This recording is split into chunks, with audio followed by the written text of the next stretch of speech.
नमस्कार, grand news में आप सभी का स्वागत है और तमाम खबरों के साथ मैं हूं वीना दुबे। आइए नजर डालते हैं आज के हेडलाइंस पर। अपहरण की गुत्थी सुलझाने के लिए नारकोटिक्स की टीम गई उड़ीसा। 48 घंटे तक चला रेस्क्यू। नक्सली मान में बंधक बने युवक को सकुशल वापस लाने में पाई सफलता। चंद्रनाहु कुर्मी क्षत्रिय समाज कुथरेल द्वारा मनाई गई छत्रपति शिवाजी की जयंती। इस अवसर पर छत्तीसगढ़ शासन के गृह मंत्री ताम्रध्वज साहू रहे मौजूद। कॉलेज बिल्डिंग को गिराने पर तुला बीएसपी प्रबंधन, जिसे लेकर कांग्रेसियों ने प्रबंधन के खिलाफ तोड़फोड़ की कार्यवाही। और अवैध रूप से किया जा रहा तेंदुए की खाल की तस्करी। पुलिस ने 3 आरोपियों को धर दबोचा। आरोपियों के खिलाफ वन्य प्राणी संरक्षण अधिनियम के तहत की जाएगी कार्यवाही। अब खबरें विस्तार से। अपहरण की गुत्थी सुलझाने के लिए नारकोटिक्स की टीम उड़ीसा गई। अपहरित को छुड़ाने के लिए 2 टीम रवाना हुई। टीम ने 48 घंटे रेस्क्यू किया और घोर नक्सली क्षेत्र में बंधक बनाए युवकों को सकुशल वापस लाने में सफल हुई। वहीं अंतर्राज्यीय गांजा कॉन्ट्रेल का प्रमुख सरगना सहित एक तस्कर को हिरासत में लिया गया। 10 फरवरी को सतीश गंधर्व के गुमशुदा होने की रिपोर्ट सुपेला थाने में दर्ज की गई। सतीश गंधर्व के परिजनों को व्हाट्सएप के माध्यम से वीडियो मिला। मैसेज में 2,35,000 रुपए की फिरौती की मांग की गई। इसकी भनक लगते ही वरिष्ठ पुलिस अधीक्षक बद्री नारायण मीणा ने नारकोटिक्स टीम के निरीक्षक द्वय गौरव तिवारी और सुरेश ध्रुव के साथ सहायक उप निरीक्षक पूर्ण बहादुर सिंह समेत 2 टीम उड़ीसा के घोर नक्सली क्षेत्र कालाहांडी के ताल नुआगांव मोहनगिरी मनीखेरा के घने जंगलों में दबिश दी। नारकोटिक्स टीम को गांजा तस्कर अनिल सोनी उर्फ गुड़ुआ सुनील आदम के बारे में जानकारी हुई। अनिल सोनी सुपेला क्षेत्र का निगरानी शुदा बदमाश था। वर्तमान में कालाहांडी में रहकर एक संगठित गिरोह बनाकर राज्य के अलग अलग क्षेत्रों में गांजा सप्लाई करता है। अनिल ने ही सतीश को बंधक बनाकर रखा था। पुलिस की टीम दबिश देती तो आरोपी भागने में सफल हो जाते। टीम के सदस्यों ने रणनीति तैयार कर अपहृत सतीश गंधर्व व शहनवाज को उनके बंधन से आजाद करा लिया और अनिल सोनी उर्फ गुड़ुआ 38 वर्ष सोनी भवन मस्जिद के पास सुपेला, मोहम्मद शहजाद 26 साल फरीदनगर मुरुम खदान, जहांगीर कबाड़ी के सामने सुपेला, आदम सोना 26 वर्ष ग्राम तोला नुआपारा कालीहांडी, वपीबान उर्फ अनिल 30 वर्ष बीरीपोड़ी थाना एम रामपुर उड़ीसा को हिरासत में ले लिया। अतिरिक्त पुलिस अधीक्षक शहर संजय कुमार ध्रुव ने बताया कि सुनील बीरीपोड़ी आजाद 30 साल नेशनल पब्लिक स्कूल के पास नेहरू नगर, परवेज खान 39 वर्ष फरीदनगर निवासी फरार है, जिनकी तलाश की जा रही है। ये सुपेला थाना का मामला है, जहां पर कुछ दिनों पूर्व एक वीडियो वायरल हुआ था जिसमें एक लड़के को बंधक बनाने की बात सामने आ रही थी और ये लोग गांजे का कनेक्शन कहीं ना कहीं दिख रहा था। उसी पर से एसएसपी महोदय ने एक टीम बनाकर उड़ीसा तत्काल भेजा। इसमें हम लोगों ने काफ़ी होमवर्क किया था और उड़ीसा के काफ़ी नक्सल प्रभावित क्षेत्र में हमारी टीम ने दबिश दिया वहाँ की पुलिस के साथ मिलकर, और इसमें बंधक व्यक्ति को छुड़ाकर लाया और उसके साथ एक और व्यक्ति बंधक था जो इनके साथ गया हुआ था। 2 लोगों को हम लोगों ने रेस्क्यू किया है और गांजे का एक प्रमुख को जो व्यापारी है वहाँ अवैध व्यापार करने वाला जो कार्टेल का हेड है उसको भी हम लोगों ने गिरफ्तार किया है। इसमें बंधक बनाने वाले जो आरोपी हैं वो तो गिरफ्तार हुए हैं, गांजे का कनेक्शन भी हम लोगों ने क्रैक किया है। हम आपको वीडियो भी शेयर करेंगे जो आपको डिटेल प्रत्यक्ष दे दी जाएंगे। उसको 2 शब्दों या 4 लाइन में बता पाना संभव नहीं है। ग्रैंड न्यूज के लिए अतुल शर्मा के साथ निखिल कुमार पाठक की रिपोर्ट। आशीष नगर रिसाली में आयोजित राम कथा का समापन आज पूरे भक्ति भाव के साथ हुआ। हवन में सभी भक्तजनों ने आहुति देने के बाद सार्वजनिक प्रसाद ग्रहण किया। रिसाली में आयोजित हो रहे 7 दिवसीय राम कथा का समापन आज हुआ। आयोजन में कथा का वाचन कर रहे पंडित अरविंद शुक्ला ने कथा में राम जन्मोत्सव से लेकर बाल लीलाओं, सीता स्वयंवर, वनगमन, हनुमान मिलन, अयोध्या पुनरागमन, राम राज्याभिषेक आदि कथाओं का वाचन किया। अंतिम दिवस सभी ने हवन में शामिल हुए। इसके बाद भोग प्रसाद का वितरण किया गया। ग्रैंड न्यूज से हुई चर्चा में पंडित जी ने वर्तमान में बच्चों में संस्कारों की कमी को, अभिभावकों की व्यस्तता व परिवार के आपसी सामंजस्य स्थापित करने में कमी को प्रमुख कारण बताया।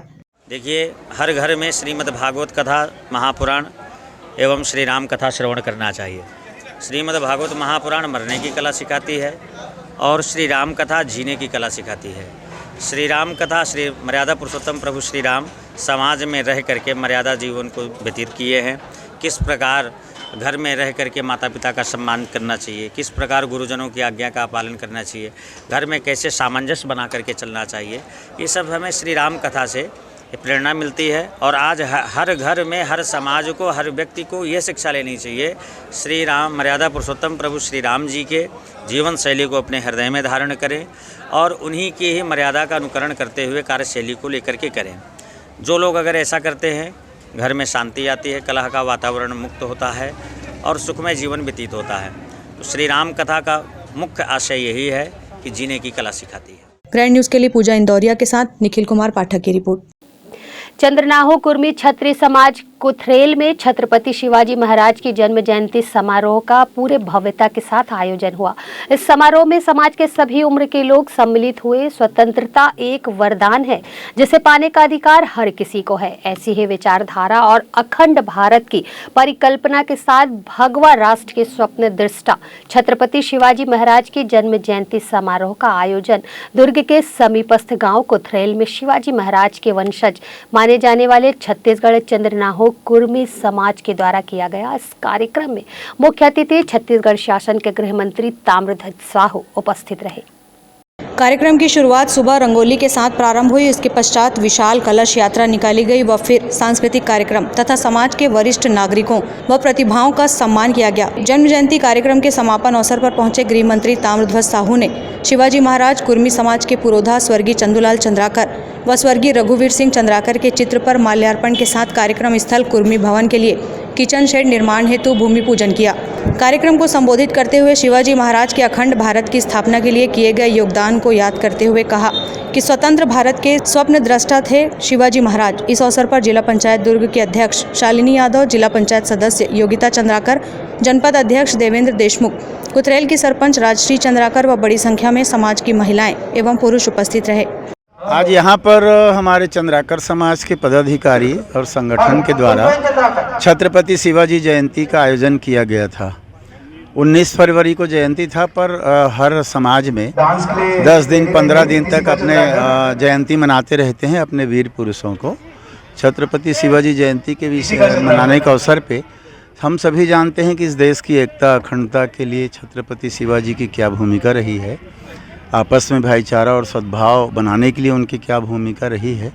उनकी जयंती के अवसर पर सबको बधाई भी दिया हूँ और सबसे निवेदन भी किया हूँ कि उस रास्ते पर कुछ न कुछ चलने का हम सब प्रयास करें। यही आज का ये कार्यक्रम था और इस कार्यक्रम के बहाने समाज के जो पुरोधा हैं, हमारे इतिहास पुरुष हैं, जो रास्ता दिखाने का काम किए हैं, उनको भी हम स्मरण करके नमन करते हैं। छत्रपति शिवाजी महाराज के जयंती का कार्यक्रम ग्राम कुथरेल में आयोजन हुआ। छत्रपति शिवाजी महाराज हम संपूर्ण मानव समाज के लिए प्रेरणा स्रोत हैं। उसी कड़ी में हमारे समाज के पुरोधा स्वर्गीय चंदूलाल चंद्राकर जी, जो राजनीतिक दृष्टिकोण से और पत्रकारिता जगत में जो देश में ख्याति प्राप्त अर्जित किए हैं, वो हम सब के लिए गौरव का विषय है और उसको आधार मान के हम कुर्मी समाज एकता के सूत्र में बंधकर आज विभिन्न प्रकार के कार्यक्रम करते हैं सामाजिक रूप से। चूँकि प्रदेश अध्यक्ष होने के नाते ये मेरा दायित्व है कि प्रत्येक सामाजिक कार्यक्रम में हम सब कदम से कदम मिलाकर समाज के एकीकरण के लिए काम करें और संपूर्ण मानव समाज के लिए काम करें। ग्रैंड न्यूज के लिए वैभव चंद्राकर के साथ निखिल कुमार पाठक की रिपोर्ट।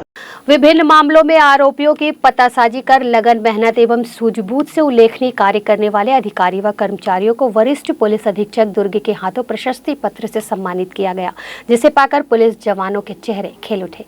सिविक सेंटर स्थित सीए बिल्डिंग के सभागार कक्ष में वरिष्ठ पुलिस अधीक्षक दुर्ग बीएन मीना की पहल पर जिला दुर्ग के अधिकारियों एवं कर्मचारियों का सराहनीय कार्य के लिए सम्मान किया गया।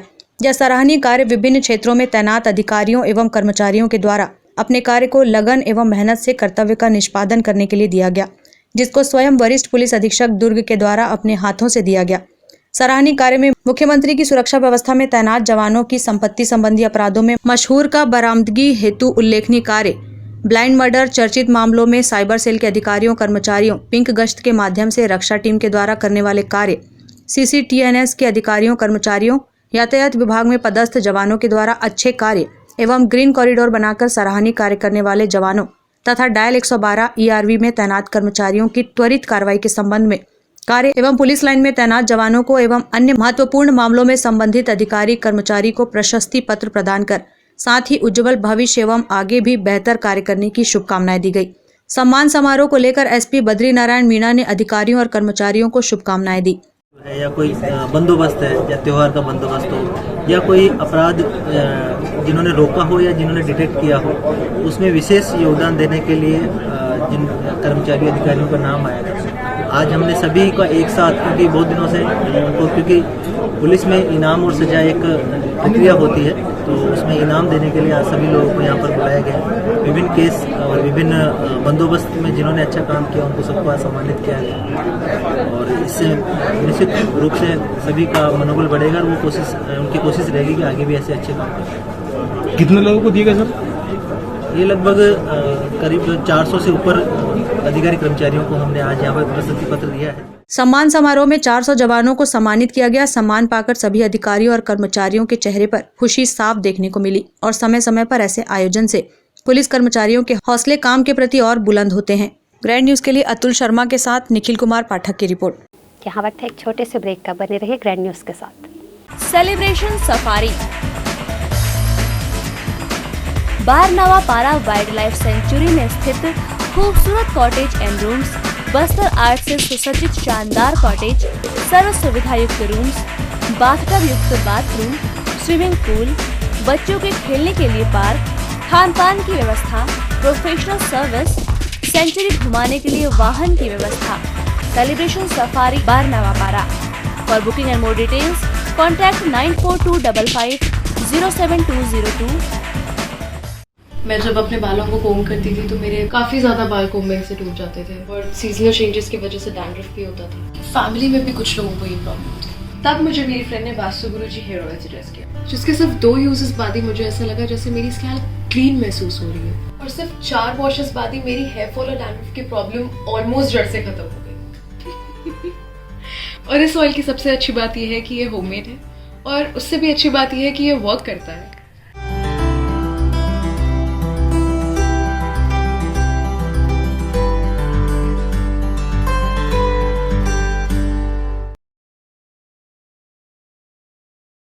ब्रेक के बाद आपका स्वागत है।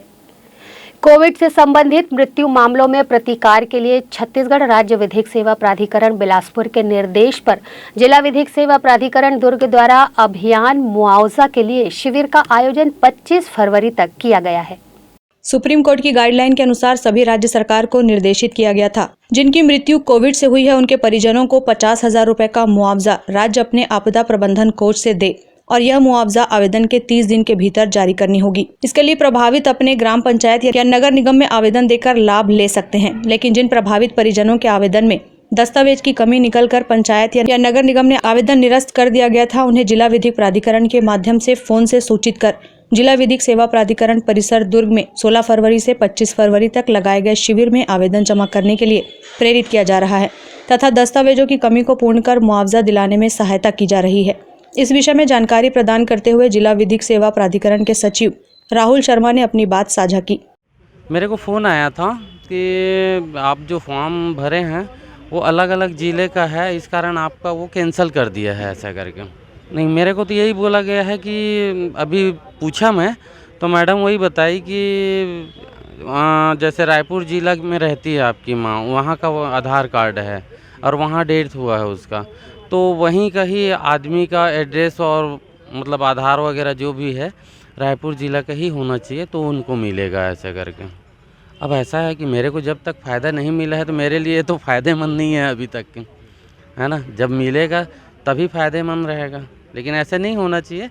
जैसे आधार को सब मान रहे हैं, सब जगह चलेगा बोलते हैं, तो आधार को मान रहे हैं तो उस हिसाब से आदमी को कहीं का भी हो, जैसे छत्तीसगढ़ का तो निवासी है ही ना, उसमें आधार में तो प्रूफ है तो उसको देना चाहिए ना। है तो हमारी ही माता राम, कहीं फ्रॉड वाला काम तो है नहीं। वो आधार से देखेगा तो हमारा पूरा जन्म कुंडली तो देख ही सकते हैं उन लोग, है ना, जिसमें माँ बाप सबका नाम आएगा। इसकी जानकारी नगर निगम से भिलाई से हुई थी। हाँ, इन्होंने मेरे को बताया है कि आपका जो नंबर है 894 है और इसका कारण ये है कि फिर मैंने इनको बताया भाई भिलाई नगर निगम में जब हमने दस्तावेज जमा किए थे उस समय जो जो 4 मांगे थे उन्होंने वो दिए थे हमने, और उन्हें फॉर्म एक्सेप्ट करके नंबर वगैरह सब रजिस्टर में एंट्री कर लिया था। वो बोले थे कि 2-3 महीना लगेगा आने में आपके अकाउंट में। जाने से पता किया तो बोले नहीं आया अभी तक।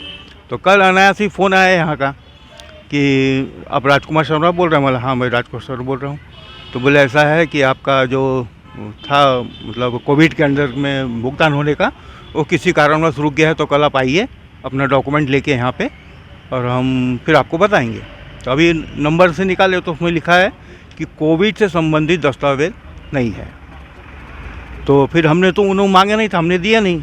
तो फिर आज हमने दिए हैं उनको कोविड से दस्तावेज 2-3 दिए हैं। तो बोले कि ठीक है आपने दे दिया है तो हो जाएगा, ऐसा बता रहे हैं ये। जी हम 3 महीना पहले फॉर्म जमा किए थे निगम में, तो कोविड का पैसा आएगा 50,000 करके सरकार द्वारा से, इसलिए आए थे। तो आज नाम आया हमारा, मतलब 2-3 दिन पहले कॉल आया। तो कॉल आने के बाद इन लोग बोल रहे हैं कि समरी लाओ और कोविड का रिपोर्ट लाओ। तो 2021 में मेरे पापा ख़त्म हुए थे, है ना, अप्रैल में। तो उस समय बहुत महामारी चल रहा था कोविड का, उसके वजह से मिला नहीं हमको। अब बोलते हैं लाओ, तो डॉक्टर भी दे नहीं रहे हैं। डॉक्टर लोग कोविड रिपोर्ट नहीं दे रहे हैं, ना समरी भी नहीं दे रहे हैं उसके लिए। हाँ, डॉक्टर लोगों को क्या कहना है रिपोर्ट के लिए? 15-20 दिन लगेगा बोलते हैं, और आज लास्ट डेट है बोलते हैं इन लोग। तो उसके लिए क्या करें समझ नहीं आ रहा है। ये बोलते हैं कि मुक्ति धाम वाला एक बार वो जो पौती था ना उसको लगा दीजिए, लाइए बोलते हैं, बस और कुछ नहीं। माननीय जिला सत्य न्यायाधीश श्री राजेश श्रीवास्तव साहब के मार्गदर्शन निर्देशन में ये मुआवजे की स्कीम जिला विधिक सेवा प्राधिकरण दूर के द्वारा आयोजित की जा रही है। इसका मुख्य मकसद ये है कि जो व्यक्ति कोरोना में जिनकी मृत्यु हो चुकी है उनके परिजनों को 50,000 रुपये का मुआवजा जो शासन की ओर से मिलता था उसमें कोई दिक्कतें जा रही हैं या वो आवेदन नहीं कर पा रहे हैं, तो हमारे माध्यम से हमारे उनके आवेदनों को हम नगर निगम या संबंधित विभाग में भेजेंगे ताकि उनके जो अधिकार है उनको अपन संरक्षण कर पाए। इसी के आधार पर ये मुआवजा जो स्कीम है ये शुरू की गई है। ये अभियान कब से कब तक है सर?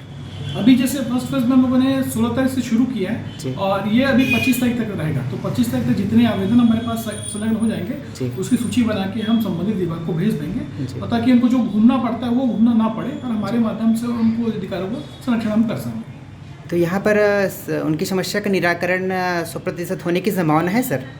हम कोशिश पूरी कर रहे हैं हमारे पेरेंट्स के द्वारा भी कि कई ऐसे आवेदन हमारे पास आ रहे हैं जिसमें चिकित्सा जो प्रमाण पत्र होता है वो नहीं है। उस संबंध में भी हम लोग जो हॉस्पिटल है उनसे पत्राचार के माध्यम से उनके दस्तावेज मंगा रहे हैं। इस प्रकार से एक सहायता करने की कोशिश कर रहे हैं हम लोग, ताकि वो अपने वंचित ना रह पाए उसका कंपनसेशन को, जो मुआवजे की राशि है वो पाने में उनको जो दिक्कतें आ रही है उसको हम दूर करने की कोशिश कर रहे हैं, एक सहायता प्रदान कर रहे हैं। जी सर, मैंने बाहर में कई हितग्राहियों से बात की तो कुछ लोगों को विशेषकर सेक्टर 9 हॉस्पिटल से दिक्कत आ रही है, वहाँ पे डॉक्यूमेंट्स देने में शायद डिपार्टमेंट मदद नहीं कर रहा है। उस संबंध में यहाँ से क्या उनको मदद मिल सकता है? मैं आज एक सूची बना रहा हूँ जिसमें संबंधित सेक्टर 9 से संबंधित और 2-3 हॉस्पिटल आ रहे हैं जिसमें सूची ज़्यादा लंबी है जी, इसमें कचांदूर का भी नाम बताया जी हाँ। तो वो सबकी सूची बना के मैं आज पत्राचार करके करूँगा उनसे, और जल्द से जल्द जो 25 तारीख के पहले जितने आवेदन प्राप्त हो सकते हैं हम सब उनकी प्रक्रिया में शुरू करवा देंगे। सर 25 तारीख के तक कोई छूट गया तो उसके लिए कोई और रियायत मिलेगी आगे? बिल्कुल, ये निरंतर चलते रहेगा, पर 25 तक अपनी ये है 25 तक जितने हमारे पास आवेदन आ जाएंगे उनको सब बना के जांच करने के उपरांत हम उसको संबंधित विभाग को भेज देंगे। 25 तारीख के बाद भी अभियान ऐसा नहीं कि बंद हो जाएगा, ये चलते रहेगा, निरंतर चलते रहेंगे। इसमें एक और हम लोग अभी जुड़े हैं, जो बच्चे हैं जो अपने माँ बाप दोनों कोविड में मृत्यु हो चुकी है उन बच्चों को भी आइडेंटिफाई करके हम या तो शासन की ओर से जो भी योजनाएं हैं जैसे कि निःशुल्क शिक्षा का प्रदान के लिए लागू हुआ है उसके लिए भी हम कोशिश कर रहे हैं पूरा कैसे बच्चों को आइडेंटिफाई करके शासन की योजना को लाभ दिलाएंगे उनको। ग्रैंड न्यूज़ के लिए वैभव चंद्राकर के साथ निखिल कुमार पाठक की रिपोर्ट। हेलमेट लगाने को लेकर नया व्हीकल एक्ट पारित किया गया है, जिसमें 2 व्हीलर चलाने वालों के लिए और पीछे बैठने वालों के लिए भी हेलमेट लगाना उतना ही अनिवार्य है जितना वाहन चालक को। लेकिन अभी भी कुछ लोग हेलमेट लगाने को लेकर जागरूक नहीं हैं। हेलमेट को प्रमुखता देने पर जब हमने दुर्ग के मुख्य चौक पर से गुजरने वाले लोगों से बातचीत की तो उन्होंने अपनी प्रतिक्रिया ग्रैंड न्यूज़ के साथ साझा की। केंद्र सरकार के द्वारा टू व्हीलर वालों के लिए एक नियम पारित किया गया है और उसमें कहा गया है, स्पष्ट तौर पर कहा गया है कि जो टू व्हीलर चला रहे हैं उन वाहन चालकों को हेलमेट लगाना ज़रूरी है और जो पीछे बैठ रहे हैं नए नियम के अनुसार उन्हें भी हेलमेट लगाना ज़रूरी है, जिसे लेकर के हमने यहाँ पर दुर्ग के पटेल चौक में कुछ जागरूक लोगों से बातचीत की और उनसे जानना चाहा कि हेलमेट लगाना कितना ज़रूरी है और आगे और पीछे जो बैठ रही है सवारी उन दोनों के लिए हेलमेट लगाना कितना ज़रूरी है। जी सर, आपका परिचय बताइए। मैं गौतम चंद जैन, प्रोप्राइटर अनमोल ज्वेलर्स दुर्ग। सर, हेलमेट लगाना कितना ज़रूरी है? अभी जो नया व्हीकल एक्ट आया हुआ है उसमें पीछे बैठने वालों के लिए भी ये नियम लागू किया गया है, तो कितना ज़रूरी मानते हैं आप उसे? नहीं, हेलमेट लगाना तो ज़रूरी है।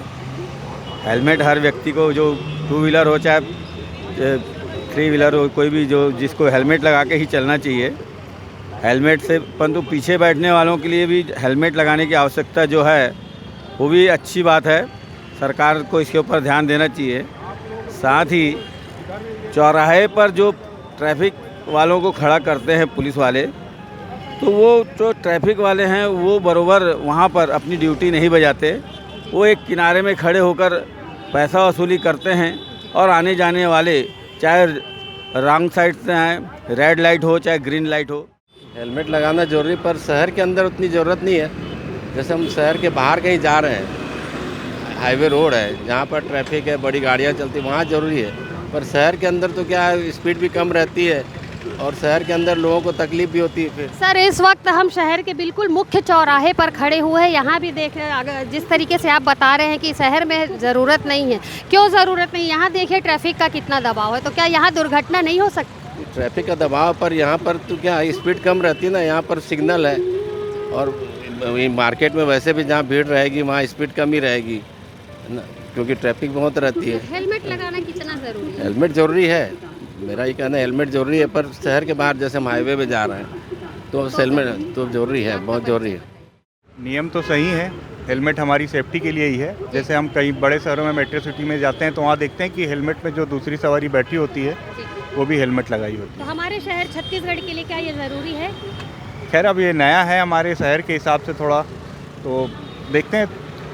होना चाहिए वैसे पालन, ज़्यादा सख्ती ना हो, पालन कराया जाए। हेलमेट की जागरूकता को लेकर दुर्ग के पटेल चौक में जहां ट्रैफिक का काफ़ी दबाव रहता है वहां हमने लोगों से बातचीत की। कुछ लोगों का कहना था कि जो नया नियम आया है उसके बारे में उन्हें कोई जानकारी नहीं है, लेकिन कुछ लोगों का कहना था कि जो भी नियम आए हुए हैं उसे जानकारी मिलते ही या जानकारी नहीं है तो भी वो उसे फॉलो करेंगे। लेकिन अभी भी हेलमेट को लेकर के 100 में से 99% लोगों में जागरूकता नहीं देखी जा रही है और ऐसे ही लोग आगे जो हैं वो दुर्घटना का शिकार होते हैं। तो ग्रैंड न्यूज़ सबसे अपील करता है कि वो अपनी सुरक्षा और अपने परिवार की सुरक्षा के लिए हेलमेट ज़रूर लगाएं और प्रशासन द्वारा जो नियम बनाए गए हैं उसे ज़रूर फॉलो करें। इससे आप भी सुरक्षित रहेंगे और आपका परिवार भी सुरक्षित रहेगा। ग्रैंड न्यूज़ के लिए दुर्ग से मैं वीना दुबे। जिले में इन दिनों बगैर परमिशन के मुरुम की अवैध खुदाई की जा रही है। मुख्यमंत्री भूपेश बघेल द्वारा अवैध खनन पर रोक लगाने के लिए पुलिस और जिला प्रशासन को सख्त निर्देश दिए गए हैं। बावजूद इसके खनिज विभाग सिर्फ रेत के मामले में कार्यवाही कर तीसरी कर रही है, जबकि जिले में कहीं पर भी मुरुम के लिए अनुमति नहीं दी गई है। इसके बाद भी अवैध खनन संचालित हो रहा है।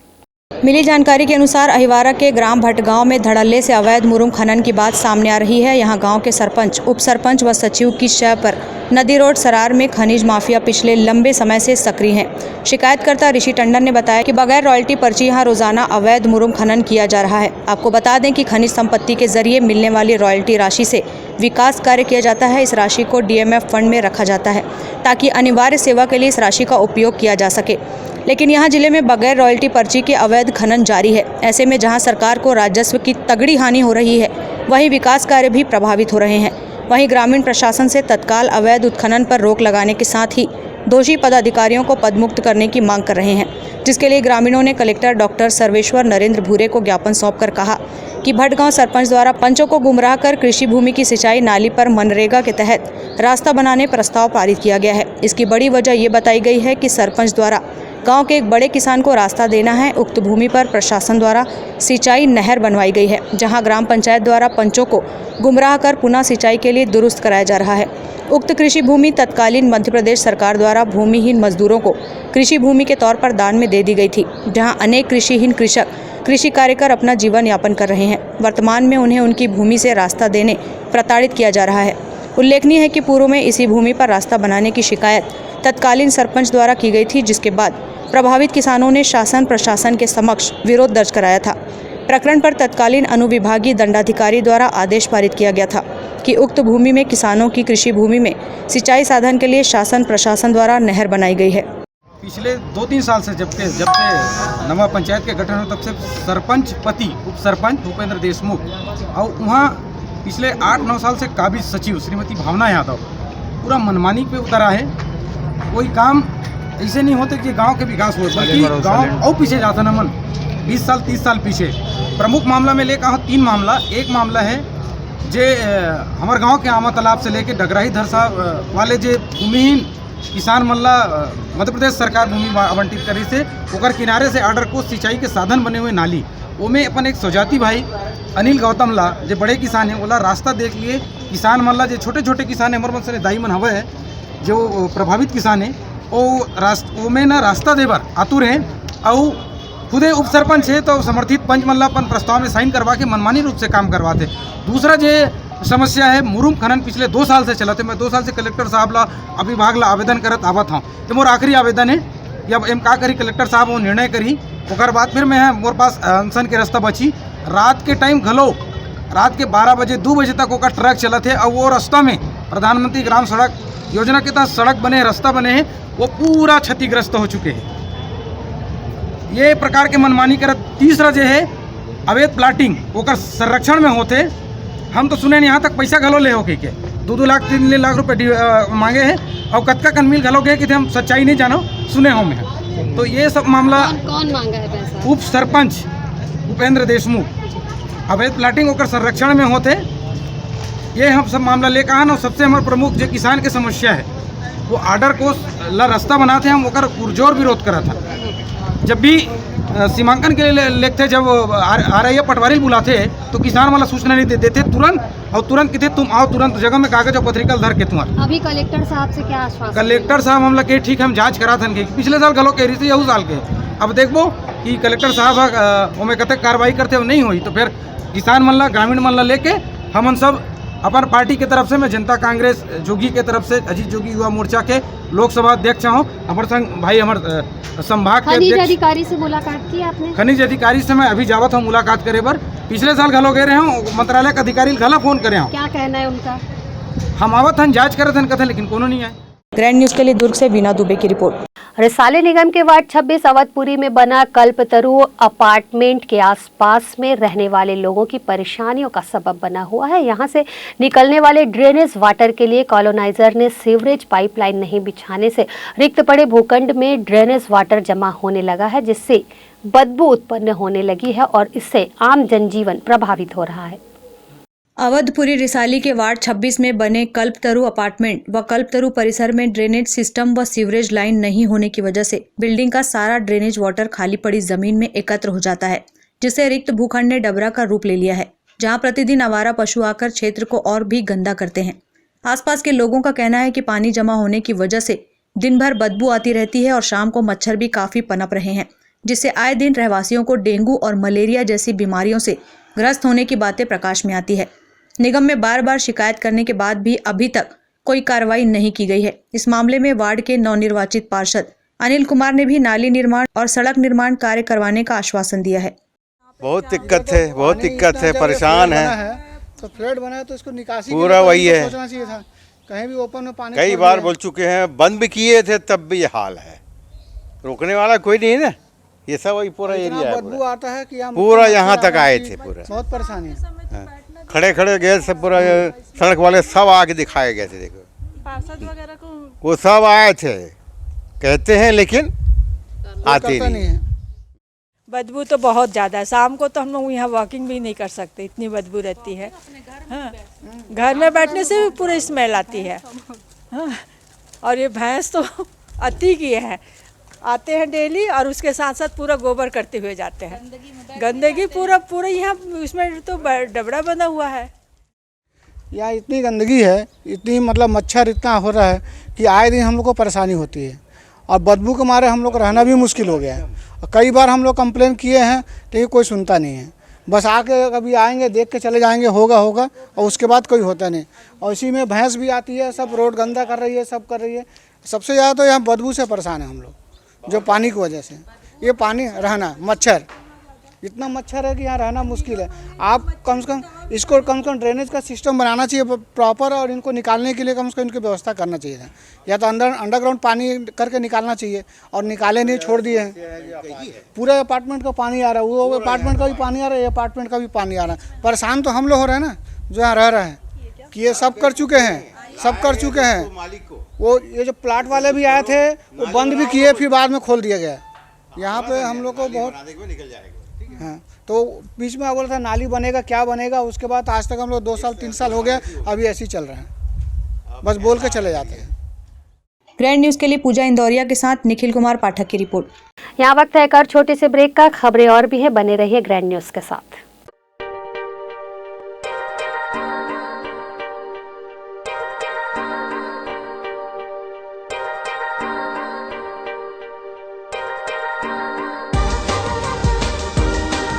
Relationships are forever. Out of all loved ones, your children are most precious. One of our biggest dreams is to give our children's marriage the top in luxury and facility.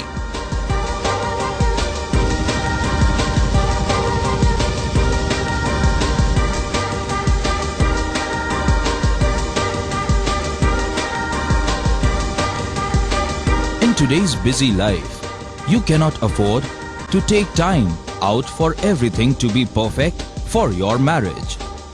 And you cannot compromise on quality of service for your guests. Our customized marriage packages are made just according to your wish. This presentation will acquaint you with the different luxury packed marriage packages available. This package has an elaborate menu with 60 mouth-watering items. Bharat Swagat including welcome drink, snacks and sweets. A breathtakingly decorated welcome gate and the arena decorated with flowers.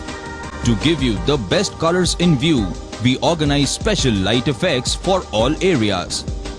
We take care of decorating the groom's car to its best attire and exclusive DJ beats for extreme fun and valet parking to make your guests feel like an emperor.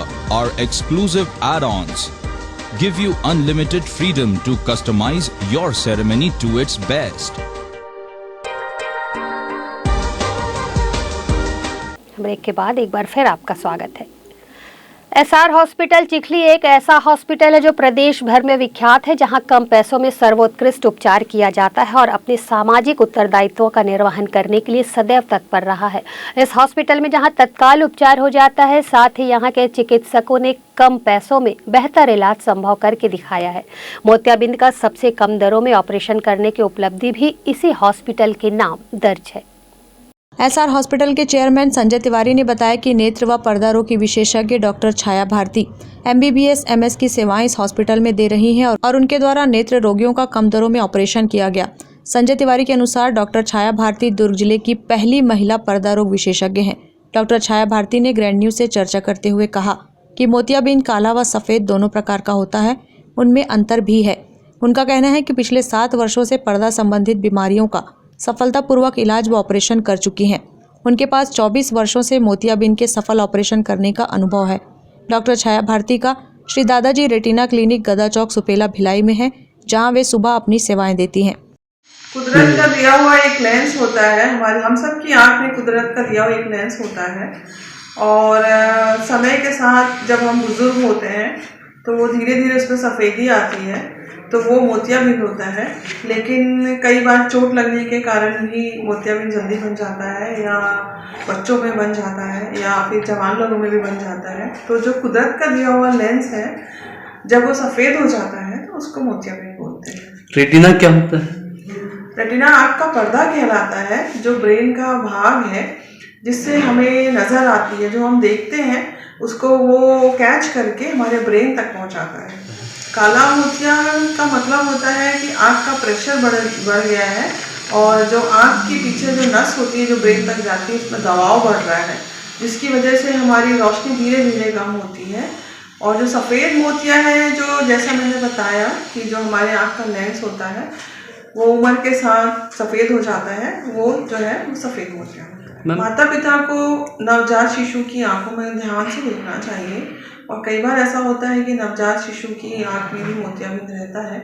अगर माँ की body में कोई infection है तो उस case में कई बार ऐसा होता है, टॉर्च बोलते हैं, टॉर्च इन्फेक्शन बोलते हैं इसको, और इसमें मोतियाबिंद पाया जाता है। तो नवजात शिशु की आंखों को ध्यान से देखना चाहिए और अगर उसमें सफ़ेदी नज़र आए तो समझ लीजिए कि नवजात शिशु की आंख में भी मोतियाबिंद है। उसका भी उपचार उपलब्ध है और सर्जरी के रूप में उस मोतिया को निकाल के दूसरा लेंस बैठाया जाता है जिससे कि बच्चा देख सके। सार हॉस्पिटल में मोतियाबिंद का ऑपरेशन सक्सेसफुली किया जा रहा है, सफलतापूर्वक किया जा रहा है। इसकी मशीनें यहाँ उपलब्ध हैं और यहाँ पे महीने भर में 100 से 150 तक के मोतियाबिंद ऑपरेशन किए जा रहे हैं, सफलतापूर्वक हो रहे हैं, के रिजल्ट भी अच्छे हैं।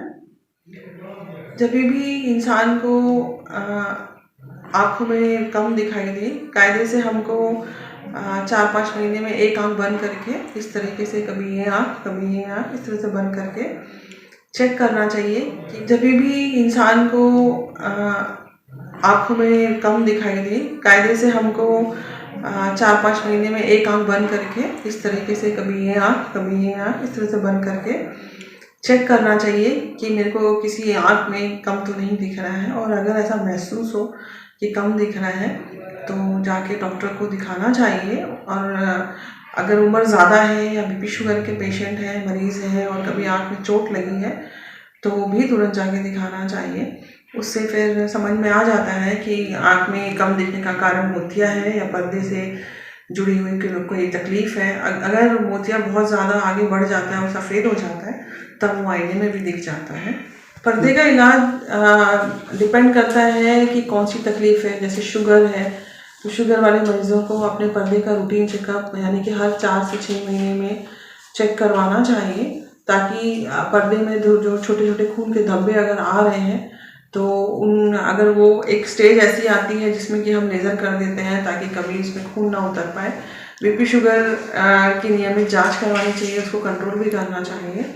तो पर्दे का इलाज ये निर्भर करता है कि कौन सी तकलीफ़ है। जैसे आँख में चोट लगी है और पर्दा उखड़ गया है तो उसका भी इलाज संभव है।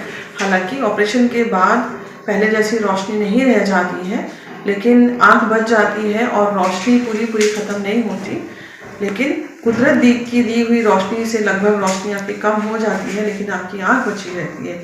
इसलिए हर पर्दे से रिलेटेड जितने भी मरीज़ हैं जिनको कि डॉक्टर ने बताया है कि आपको पर्दे में प्रॉब्लम है या बीपी शुगर की प्रॉब्लम है या फिर आपको चोट लगी है या फिर आप तंबाकू वगैरह का सेवन करते हैं, तो ऐसे मरीज़ों को अपने पर्दे की जांच, या फिर आपको चश्मे का नंबर भी ज़्यादा है तो पर्दे की जांच निरंतर 6-6 महीने में करवाती रहनी चाहिए, जिससे कि उस तकलीफ़ को पहले ही पकड़ लिया जाए और उसका निदान शुरुआती स्टेज में ही कर लिया जाए। अभी तक मैंने करीब 20 से 22 हज़ार मोतिया ऑपरेशन कर चुकी हूँ और पर्दे के ऑपरेशन मैंने करीब 5 से 7 हज़ार तक कर चुकी हूँ अभी तक। आज हम बात कर रहे हैं नेत्र विभाग की, नेत्र विभाग संबंधित नेत्र की आँखों की। SR hospital research centre Chikhli में नेत्र विभाग है। हमारे यहाँ डॉक्टर छाया भारती जो रेटिना सर्जन है, सुपर स्पेशलिस्ट डॉक्टर हैं, एवं डॉक्टर भाटिया साहब एवं डॉक्टर वंशी सिन्हा, ये सभी डॉक्टर नेत्र रोग विभाग में अपनी सेवाएं प्रदान करते हैं। हमारा फोकस अभी नेत्र विभाग पे ज़्यादा है क्योंकि मानव जीवन में आँखों में रोशनी होना अति आवश्यक है। यदि आँख में रोशनी है तो वह सारा संसार देख पाएगा। सामान्यतः देखा जाता है कि मोतियाबिंद नेत्र से संबंधित जो रोग है वह मोतियाबिंद बीमारी गांव में 50 साल से ज़्यादा उम्र के लोगों में पाया जाता है। लोग अपने आँख के प्रति जागरूक नहीं हैं, सतर्क नहीं हैं, लापरवाही कर जाते हैं। सफ़ेद मोतियाबिंद समय रहते अगर उसका इलाज नहीं कराया जाता है तो वह मोतियाबिंद आने वाले समय में काला मोतियाबिंद बन जाता है, जिससे मरीज को दिखना बंद हो जाता है। हमने ऐसे बहुत सारे मरीज देखे हैं कि जिन्होंने गंभीर लापरवाही बरती, उनके परिजनों ने गंभीर लापरवाही बरती कि आज हम ऑपरेशन कराएंगे, कल कराएंगे, और उनका कल कभी भी नहीं आया। समय रहते इलाज नहीं कराया उन्होंने और उनके आंखों की रोशनी चली गई। समय रहते सही उपचार, सही इलाज होना अति आवश्यक है। वर्तमान में जो आयुष्मान भारत है, डॉक्टर खूबचंद बघेल स्वास्थ्य सहायता योजना है, उसके अंतर्गत किसी भी निजी अस्पताल में मोतियाबिंद का जो ऑपरेशन है वह योजना के तहत नहीं होता है। एसआर हॉस्पिटल के डॉक्टरों द्वारा और वर्किंग कमेटी के द्वारा यह निर्णय लिया गया कि क्षेत्र के नागरिकों को, हम लोगों को सस्ता इलाज प्राप्त कराना है, न्यूनतम दरों पर मोतियाबिंद का ऑपरेशन करना है।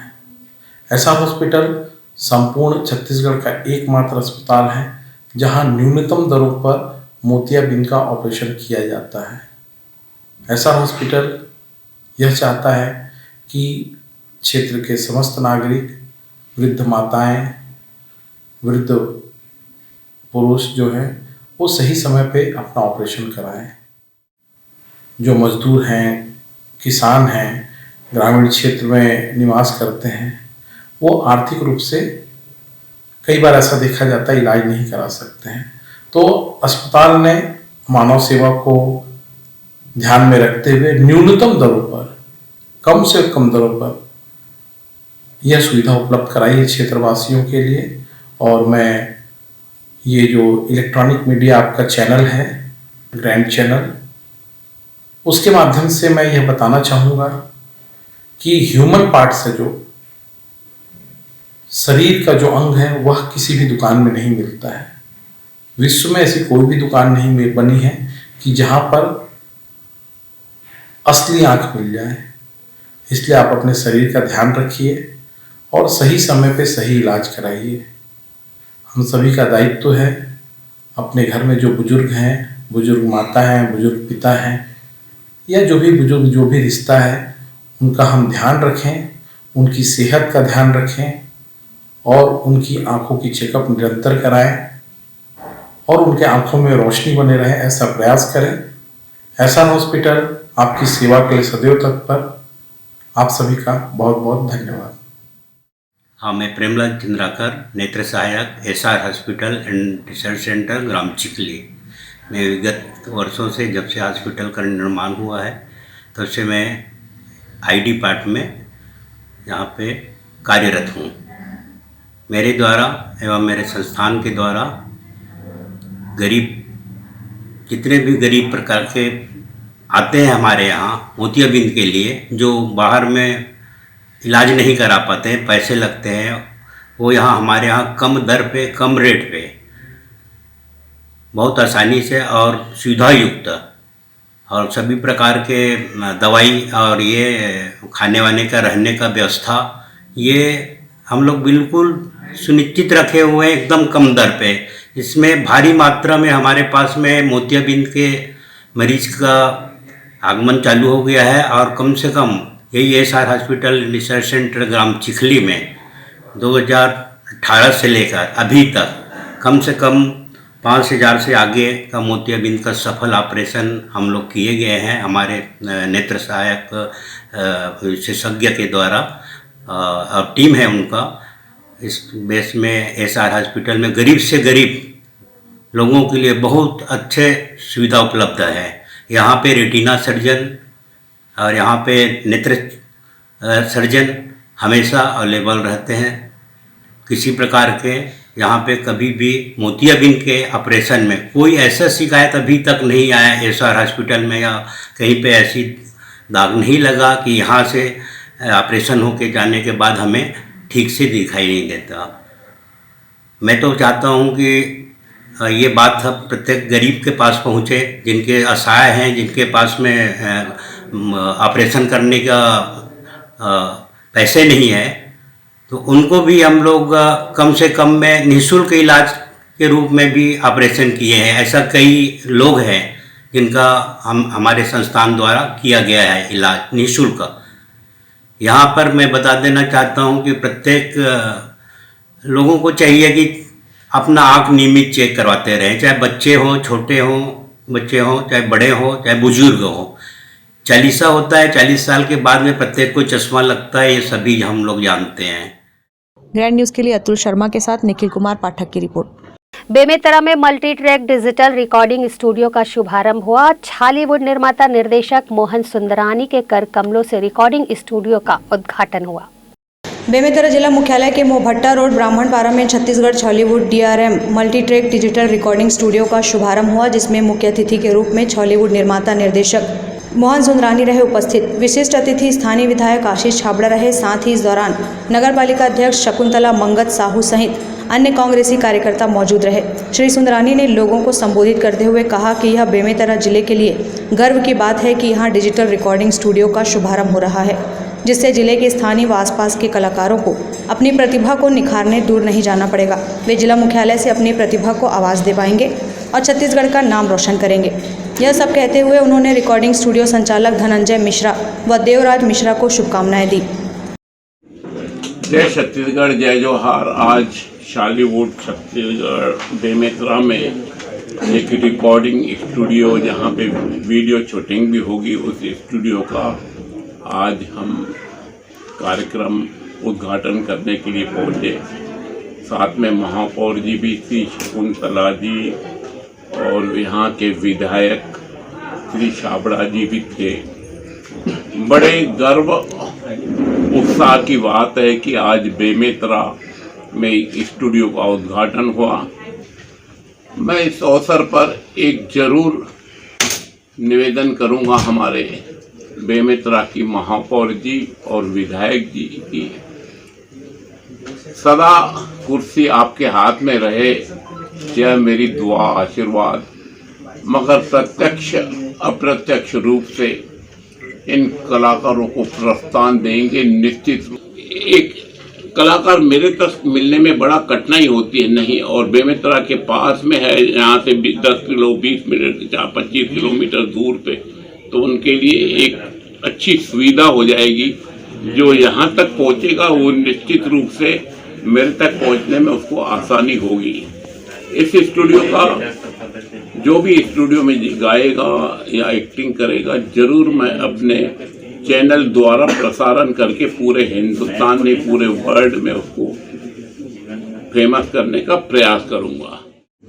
बेमेतरा में छालीवुड के हमारे कलाकारों के द्वारा म्यूजिक स्टूडियो का शुभारंभ किया गया है, जिसमें हमारे आदरणीय मोहन सुंदरानी जी की उपस्थिति में नगर पालिका अध्यक्ष शकुंतला मंगत साहू जी के कर कमलों से आज का ये कार्यक्रम संपन्न होने जा रहा है। मैं अपनी ओर से सभी को बधाई और शुभकामनाएं अर्पित करता हूँ। Bureau report, grand news. जिले के साजा विधानसभा क्षेत्र के ग्राम पंचायत राखी में एक गौठान में लगे केले के छिलके से रेसा व रस के केमिकल बनाने वाली मशीन का छत्तीसगढ़ के कृषि मंत्री रविंद्र चौबे ने आज लोकार्पण किया। तत्पश्चात केले के रेशा से बने उत्पाद का अवलोकन किया गया। वहीं महिला स्व सहायता समूह की महिलाओं ने कृषि मंत्री को केले के रेशे से बने साफे को पहनाकर स्वागत किया। वहीं मंत्री चौबे ने उत्कृष्ट कार्य के लिए महिला स्व सहायता समूह की महिलाओं का हौसला अफजाई किया। गौठान में गोधन न्याय मिशन के तहत हम पूरे छत्तीसगढ़ के 11,000 गौठानों में रूरल इंडस्ट्रियल पार्क बनाने जा रहे हैं।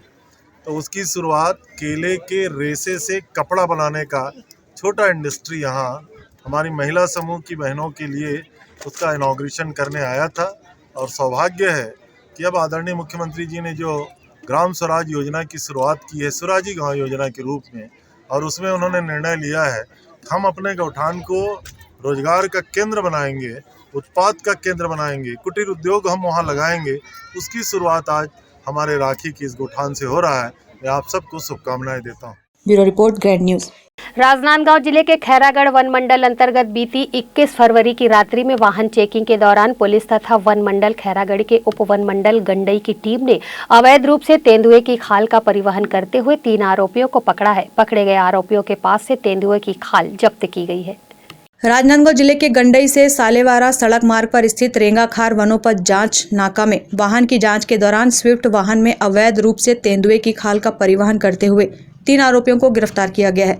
अवैध रूप से वन्य जीव तेंदुआ की खाल की तस्करी एवं परिवहन के अपराध में पुलिस और वन विभाग की टीम ने भिलाई सुपेला निवासी राम अवतार गुप्ता, जिला दुर्ग के बोरी निवासी वीरेंद्र कुमार वर्मा और मध्य प्रदेश के बालाघाट जिले के साले टेकरी निवासी रुकदेव परते को पकड़ा है। वहीं उनका 2 अन्य साथी फरार बताया जा रहा है। आरोपियों से बरामद तेंदुआ की खाल लगभग 4 वर्ष आयु के तेंदुए की बताई जा रही है, जिसकी पुष्टि के लिए सैंपल जबलपुर लेबोरेटरी भेजा जाएगा। इस मामले में गंडई फॉरेस्ट के एसडीओ एमएल सिदार और सालेवारा थाना प्रभारी विकास बघेल का कहना है कि पकड़े गए आरोपियों से खाल के संबंध में पूछताछ करने से तस्करी में शामिल अन्य लोगों की गिरफ्तारी भी जल्द से जल्द कर ली जाएगी। दिनांक 21/2/2022 को श्रीमान पुलिस अधीक्षक राजनांदगांव के द्वारा पॉइंट मिला था कि अपने अपने थाना क्षेत्र में जो है वाहन चेकिंग की कार्रवाई की जानी है। इसी तारतम्य पे आदेश का पालन करते हुए थाना साल्हेवारा की टीम के द्वारा मेरे हमराह में ग्राम रेंगाखार के फॉरेस्ट बैरियर के पास जो है वाहन चेकिंग की जा रही थी। उसी दरमियान मुखबिर से सूचना मिला कि एक मारुति स्विफ्ट गाड़ी है जिनका नंबर है CG04 DK 5700। इसमें जो है 5-6 व्यक्ति बैठे हुए हैं और ये इनकी स्थिति या एक्टिविटी थोड़ा संदिग्ध है। ये इसमें कोई वन्य जीव प्राणी का खाल रखा होना प्रतीत हो रहा है कि सूचना प्राप्त हुई थी। उस सूचना की तस्दीक करते हुए हमने बैरियर पे जो है सघन चेकिंग की गई और उसी दरमियान कुछ देर के बाद ये गाड़ी नंबर वहाँ पर पहुँचा, जिसे रोके पर 2 व्यक्ति वहाँ से निकले और वहीं पर खड़े रहे और जैसे भी थोड़ा मौका देख करके वहाँ से अंधेरे का फ़ायदा उठा करके भाग गए। लेकिन गाड़ी में और ड्राइवर करके 3 व्यक्ति मिले, जिनसे पूछताछ की गई। पूछताछ पर जो है ड्राइवर अपने आप को जो है भिलाई निवासी बताया और उसके साइड में जो बैठा हुआ व्यक्ति जो है दुर्ग बोरी का रहने वाला बताया और एक व्यक्ति जो सिलहाटी चौकी का क्षेत्रांतर्गत का होना बताया। तो उसके गाड़ी का सघन चेकिंग गई। साकी के डिक्की में एक प्लास्टिक बोरी के अंदर वन्य जीव प्राणी तेंदुए का खाल जैसा एक मतलब मिला, जिसे जो है विधिवत जो है पंचनामा तैयार किया गया। पंचनामा तैयार करने के बाद फॉरेस्ट विभाग को सूचित किया गया और उसके बाद जो है विधि सम्मत कार्रवाई करते हुए हमारे द्वारा फॉरेस्ट विभाग को सुपुर्द किया गया है। उनके द्वारा जो उनके एक्ट है उनके आधार पर जो है कार्रवाई की जा रही है। हाँ, दिनांक 21/2/2022 को सालेवारा रेंज के अंतर्गत एक हमारा वनोपज फॉरेस्ट नाका है। वहाँ पे संयुक्त निरीक्षण के दौरान पुलिस और फॉरेस्ट के दौरान रात में 8 बजे लगभग एक गाड़ी की चेकिंग के दौरान गाड़ी से जब्ती की गई वन्य प्राणी का खाल जब्त किया गया है जो तेंदुआ का है। और इसमें जो गाड़ी जब्त की गई है वो गाड़ी पासिंग जो है CG04 DK 5700 जो रायपुर पासिंग है और इसके जो मालिक हैं राम अवतार गुप्ता, वो भिलाई कोहका के रहने वाले हैं। उनके साथी सहयोगी हैं वीरेंद्र कुमार वर्मा और रुकदेव परते रघोली को साले टेकरी के रहने वाले हैं। तो ये इन लोगों का एक मध्य प्रदेश से और अपना साले टेकरी का जो क्षेत्र है और भिलाई के लोग हैं। तो इनका लिंक कैसे जुड़ा, ये तो जांच का विषय है, जांच का मामला है और इसको हम अंततः तक जाके जांच करेंगे और कड़ी से कड़ी सजा देंगे। और वन्य प्राणी अधिनियम 1972 की धारा 2-9-51 के तहत कार्रवाई की जा रही है, जिसे और इसको न्यायालय में पेश किया जाएगा। गिरोह का पता लगाने के लिए हमारा वन विभाग की तरफ से भी सतत रूप से और संयुक्त रूप से वन और पुलिस विभाग भी संयुक्त रूप से इसका जो है वो जाँच कर रहा है। आने वाले समय में ऐसा कुछ कंट्रोल होगा और हम लोग सतत प्रयास कर रहे हैं। ML Sidar, SDO forest Gandai. वन्य प्राणी की खाल तस्करी किए जाने की पुलिस को मुखबिर के जरिए सूचना मिली थी। एक वाहन में लगभग 5 लोग इस तेंदुए की खाल की तस्करी कर रहे थे। वाहन चेकिंग के दौरान 2 लोग अंधेरे का फायदा उठाकर भागने में सफल हो गए, जिनकी तलाश पुलिस कर रही है। वहीं आरोपियों के द्वारा खाल कहां से लाया गया और कहां बेचा जा रहा था, इन सभी पहलुओं पर पुलिस पकड़े गए 3 आरोपियों को पूछताछ कर रही है। इस मामले में पकड़े गए आरोपियों के खिलाफ वन्य प्राणी संरक्षण अधिनियम 1972 की धारा 2-9-51 के तहत कार्रवाई की गई है। भिलाई इस्पात संयंत्र एक और स्कूल को बंद कर रही है। वहीं राज्य सरकार द्वारा संचालित शासकीय महाविद्यालय की बिल्डिंग को गिरा रही है, जो कि अधिकारियों की निचली मानसिकता को दर्शाती है। 2 दिन पूर्व बीएसपी प्रबंधन ने प्रेस विज्ञप्ति जारी कर कहा था कि कार्य की जमीन को उन्होंने किराए पर दिया है और बिना नोटिस दिए ही तोड़फोड़ कर दिया है। बीएसपी प्रबंधन का खुर्सीपार में बन रहे कॉलेज को बिना नोटिस दिए गलत तरीके से मीडिया के माध्यम से गुमराह करने का पुरजोर विरोध किया गया। बीएसपी प्रबंधन और नगर प्रशासन विभाग के उप महाप्रबंधक के यादव का पुतला जलाकर मांग की गई कि एक सप्ताह के अंदर मामले को सुधारा नहीं गया तो खुर्सीपार के कांग्रेस जन उग्र प्रदर्शन करने के लिए बाध्य होंगे। कांग्रेसियों का कहना है कि खुर्सीपार क्षेत्र में कॉलेज बनकर रहेगा। प्रबंधन की नादिरशाही का उत्तर ईंट से ईंट बजाकर दिया जाएगा। हाल में ही जो बीएसपी प्रशासन द्वारा खुर्सीपार नवीन कॉलेज में जो शिक्षा के क्षेत्र में कुछ बन रहा था, गार्ड रूम का निर्माण किया जा रहा था कॉलेज प्रशासन द्वारा, उसको बीएसपी प्रबंधन द्वारा बिना नोटिस के सीधा तोड़ दिया गया है। चूँकि बीएसपी प्रबंधन की शिक्षा की स्थिति यह है कि उनके सारे स्कूल बंद हो रहे हैं। बीएसपी ना ही शिक्षा के क्षेत्र में ईंटा लगा पा रहा है, अपितु अब 3 ईंटा निकाल रहा है। कुल मिला के बीएसपी प्रबंधन शिक्षा विरोधी हो चुका है। इसके कारण आज दुर्ग जिला एनएसयूआई द्वारा संयुक्त रूप से बीएसपी प्रबंधन के खिलाफ आक्रोश प्रदर्शित किया गया व पुतला दहन किया गया। जी, बीएसपी प्रबंधन ना चाहते हुए भी अड़ंगा कर रहा है। चूँकि सबको पता है कि खुर्सीपार नवीन कॉलेज जो है बीएसपी के जो पुराने स्कूल है उनमें संचालित हो रहा है और जो कि उन्हीं के द्वारा दिया गया था, पर किंतु पिछले कुछ वर्षों से उनका यह शिक्षा विरोधी रवैया समझ से परे है। इसी के विरोध में एनएसयूआई लगातार प्रदर्शन नहीं कर रहे हैं, बिल्कुल नहीं कर रहे हैं, अपना ही चला रहे हैं। आपका नाम? आकाश कनौजिया, पूर्व प्रदेश सचिव एनएसयूआई। ग्रैंड न्यूज के लिए पूजा इंदौरिया के साथ निखिल कुमार पाठक की रिपोर्ट। ग्रैंड न्यूज में फिलहाल इतना ही। मुझे दीजिए इजाजत। नमस्कार।